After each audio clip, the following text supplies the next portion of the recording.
Big boss സീസണിൽ രേണുവിൻ്റെ കള്ളങ്ങൾ പൊളിയുമ്പോൾ അങ്ങനെ രേണു ഒരു പ്രതിസ്ഥാനത്ത് നിന്ന് ലാലേട്ടനോട് സംസാരിക്കുകയാണ്. ആ എപ്പിസോഡ് നാം ഓൾറെഡി കണ്ടു കഴിഞ്ഞു. എന്നാലും ഒന്നുകൂടി പറയാം, നമുക്കൊന്ന് അവലോകനം ചെയ്യാം. കസിൻ്റെ നിർബന്ധപ്രകാരം ഒരു പ്രീ ഓഡിയോ ഒരു വീഡിയോ എടുത്തിട്ടാണ് രേണു പ്രതിസ്ഥാനത്ത് ഇങ്ങനെ നിൽക്കേണ്ടി വന്നത്. ആ വീഡിയോയിൽ പറയുന്നത് ഇങ്ങനെയായിരുന്നു: ഞാൻ ഒന്നാം ആഴ്ചയിൽ തന്നെ എലിമിനേഷൻ ആയിപ്പോയി. അങ്ങനെ എലിമിനേഷൻ ആവുന്ന ഈ അവസ്ഥയിൽ എനിക്ക് വേണ്ടി പ്രേക്ഷകരെല്ലാവരും വോട്ട് ചെയ്യണം എന്നാണ് രേണു അവിടെ പറയുന്നത്. പക്ഷേ ഇത് മോഹൻലാൽ കണ്ടുപിടിക്കുകയും അതിനുശേഷം ആ വീഡിയോ പൈറസിയാണെന്ന് കണ്ടുപിടിക്കുകയും തെളിയുകയും ചെയ്തു.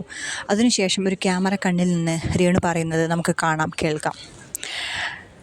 തൻ്റെ അനുകൂലമായ സമ്മതമില്ലാതെ കസിൻ പറഞ്ഞു, ചേച്ചി എല്ലാവരും ഇത് ചെയ്യുന്നതാണ്, അപ്പോൾ നമുക്കൊന്ന് എടുത്തു വെക്കാം എന്ന ഒരു മുൻ ജാമ്യം പോലെ, അഡ്വാൻസ് ജാമ്യം എന്ന നിലയിലാണ് എല്ലാവരും വോട്ട് ചെയ്യണം, പ്രേക്ഷകരെ ജയിപ്പിക്കണം എന്ന് പറഞ്ഞിട്ടാണ് ആ കസിൻ പറഞ്ഞിട്ടാണ് രേണു അങ്ങനെ ഒരു വീഡിയോ ചെയ്യുന്നത് എന്നാണ് പറയുന്നത്.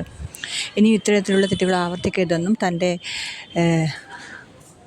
പൂർണ്ണമായ പങ്കാളിത്തം, അതായത് പോസിറ്റീവായിട്ടുള്ളൊരു അപ്രോച്ച് സ്വീകരിക്കണമെന്നാണ് ലാലേട്ടൻ പിന്നീട് രേണുവിന് ഉപദേശിക്കുന്നതും താക്കീത് നൽകുന്നതും.